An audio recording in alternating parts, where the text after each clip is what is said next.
আসসালামু আলাইকুম প্রিয় দর্শক, মাই লাভ মিনি কিচেন জার্মানি থেকে আপনাদের জন্য নিয়ে আসলাম খুবই মজাদার একটা রেসিপি। আজকের রেসিপিটা কিন্তু বানানো একেবারেই সহজ, দেখে মনে হচ্ছে কত না কঠিন। আসলে খুবই সহজ করে আপনাদেরকে বানিয়ে দেখাবো তিল পরোটা। আর তিল পরোটা কিন্তু অসংখ্য লেয়ারযুক্ত হবে। এটা খেতে অনেক মজা লাগে পরোটাটা। তো এই পরোটা আমি কিভাবে বানালাম সেটা আপনারা কিন্তু প্লিজ স্কিপ করবেন না। অনেকদিন পরে একটা রেসিপি নিয়ে এসেছি। আর আমি কিন্তু সবার ভিডিও ফুল ওয়াচ করি, অতএব আমার ভিডিওটা প্লিজ আপনারা ফুল ওয়াচ করবেন। তো ভিডিও বানানো রেসিপি করার জন্য এখানে আমি 2 কাপ পরিমাণ ময়দা নিয়েছি, স্বাদ অনুযায়ী লবণ দিয়ে ঠান্ডা পানি দিয়ে ডোটাকে একটা রুটি বানানোর ডোয়ের মতো করে গুলিয়ে নিয়েছি, একটু সফট করে আর কি। তারপরে 10 মিনিটের জন্য রেস্টে রেখে দিয়েছিলাম।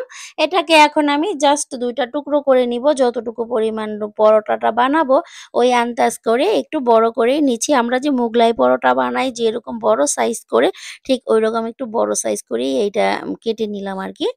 তো দেখতেই পাচ্ছেন আসলে এটা কিন্তু মানে বেশ বড়ই আছে। মানে ২ টা পরোটা বানানো যাবে ঠিক ওই অনুপাতে এই ডোটা নিয়েছি।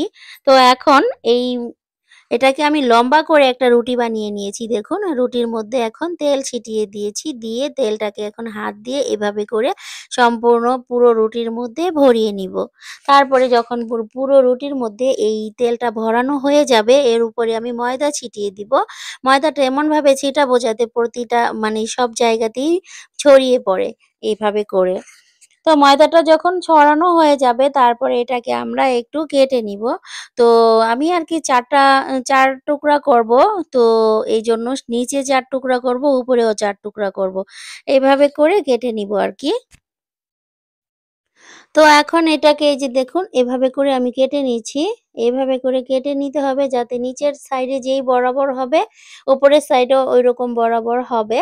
তারপরে এইভাবে করে ভাঁজ করে দিব। এই ভাঁজটা কিন্তু আমি যেভাবে করছি দেখে বুঝে নিতে হবে। এটা আরকি বলেই বোঝাতে হবে, মুখে ন মানে দেখে বুঝে নিতে হবে আরকি। তো এই যে দেখুন কিভাবে আমি কাজটা করছি, অসংখ্য লেয়ারযুক্ত পরোটা ঠিক এভাবেই করে বানাতে হবে, যেভাবে আমি করছি দেখুন। কতটাই সহজ।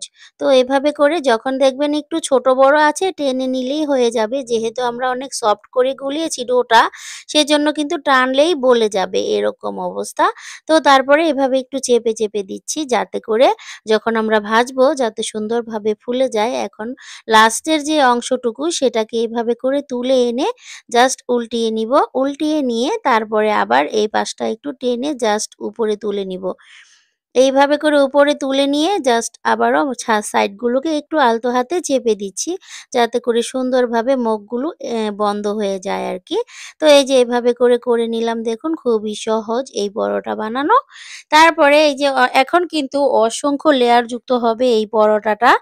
এখন এটাকে আমি হাত দিয়ে একটু সাইজ করে নিচ্ছি। তারপরে ২য় পরোটাটাও এভাবে করেই করে নিলাম। তারপরে একটু একটা সাইডে একটা রেখে দিলাম, আরেকটা নিয়ে জাস্ট যেটা আগে করেছিলাম সেটা এখন হাত দিয়ে একটু চেপে নিলাম।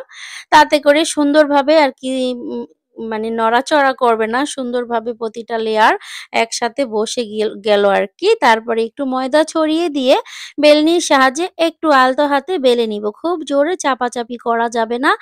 আলতো হাতে সব জায়গাতেই প্রেস করে নিতে হবে যাতে করে সুন্দরভাবে ছড়িয়ে যায়, সব জায়গাতে একই রকম পুরুত্ব হয়।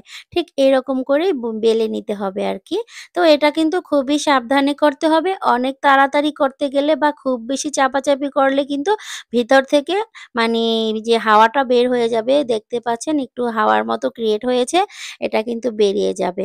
আর এই যে আমি মার্কেট থেকে কিনে এনেছিলাম সাদা তিল, এই সাদা তিলটা দিয়ে দিব।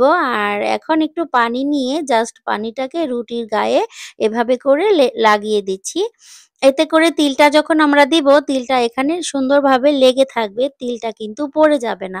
তো তিলটা যখন আমি হাতে নিয়েছি তখন হাতটা মুছে নিয়ে হাতটাকে শুকনো করে নিয়ে তারপরে তিলটা হাতের মধ্যে নিয়েছি। নিয়ে এভাবে করে ছড়িয়ে দিচ্ছি সব জায়গাতে। যাতে করে সব জায়গাতেই একটু সুন্দরভাবে তিলটা পড়ে আরকি। এটা আরকি নিজের হাতে আস্তে, আস্তে করে দিয়ে নিতে হবে। আমি এভাবে করে দিয়ে নিচ্ছি। আর এই তিলটা যখন আমরা ভাজবো, ভাজার পরে মানে যখন নাকি খাবো পরোটাটা, খাওয়ার সময় আর কি এত সুন্দর একটা স্মেল ছড়িয়েছিল আর অনেক মজা লেগেছিল এই পরোটা খেতে। ভীষণ মজাদার হয়েছিল। তো আপনারাও কিন্তু চাইলে এরকম করে ট্রাই করতে পারেন, বাড়িতে বানিয়ে খেতে পারেন। রোজ, রোজ তো একই জিনিস খেতে ভালো লাগে না। মাঝে মধ্যে কিন্তু রুচি চেঞ্জ করার জন্য হলেও একটু বদলিয়ে, বদলিয়ে কিছু বানিয়ে খেতে হয়। তো এখন এই যে ফ্রাই প্যানটাকে আমি মিডিয়াম হিটে একটু গরম করে নিয়ে পরোটাটা দিয়ে তারপরে ঢেকে রেখে দিয়েছি ১.৫ মিনিটের জন্য। লো হিটে যাতে করে পুড়ে না যায় কিন্তু কুক হবে ভালো করে। তারপরে এখন আমি এরই মাঝে আমি একবার উল্টিয়ে দিয়েছিলাম এই তিলওয়ালা পাঁচটা নিচে দিয়েছিলাম। তো সেটা আর কি দেখানো হয়নি, স্কিপ হয়ে গিয়েছে। তারপরে আমি এখন এইজন্য এই পাশে এখন একটু তেল দিয়ে দিলাম। তেলটাকে দিয়ে জাস্ট এভাবে চারপাশে ছড়িয়ে দিলাম। ছড়িয়ে দিয়ে সুন্দর করে মানে যখন এই পরোটাটা একটু ফুলে উঠেছে তখন আমরা এটাকে উল্টিয়ে দিব। তো আমি একটু বেশি জোরে আলগি করে ফেলেছিলাম সেজন্য হাওয়াটা বেরিয়ে গেল নয়তোবা আরো ফুলতো। তো এভাবে করে এখন আবারও উল্টিয়ে দিলাম। এখন এই যে উল্টিয়ে পাল্টিয়ে একটু পরে, পরে এই পরোটাটাকে আমরা সুন্দর করে ছেঁকে নিব আরকি।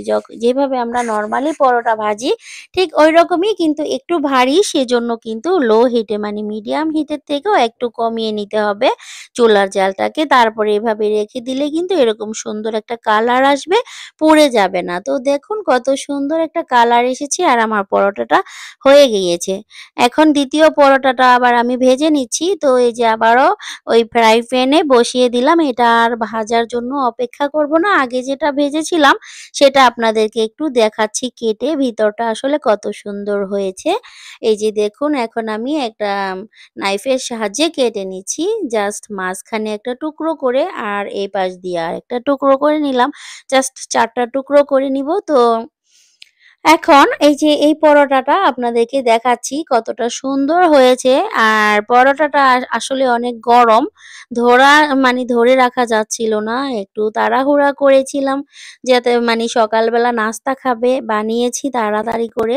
আর এই তো দেখুন একটু গরম হাত দিয়ে ধরা যাচ্ছিল না। তারপর আপনাদেরকে একটু দেখালাম আসলে কতগুলো লেয়ার হয়েছে। দেখুন অসংখ্য লেয়ার যুক্ত হয়েছে এই পরোটা। এই পরোটা কিন্তু যেকোনো কিছু দিয়ে খেতে পারবেন। গোশ দিয়ে, হালুয়া দিয়ে যেভাবে খুশি সেভাবে বা এমনিও খাওয়া যাবে। আম দিয়ে খেতে পারবেন, কাঁঠাল দিয়ে খেতে পারবেন, যে যেভাবে খুশি সেভাবেই খেতে পারবেন। অনেক সুন্দর হয়েছে রেসিপিটা। তো আমার কাছে তো খুবই ভালো লেগেছে এই রেসিপিটা। আপনাদের কার কাছে ভালো লেগেছে তারা কিন্তু অবশ্যই একটা লাইক, কমেন্ট, শেয়ার করে আমার পাশে থাকবেন। আল্লাহ হাফেজ।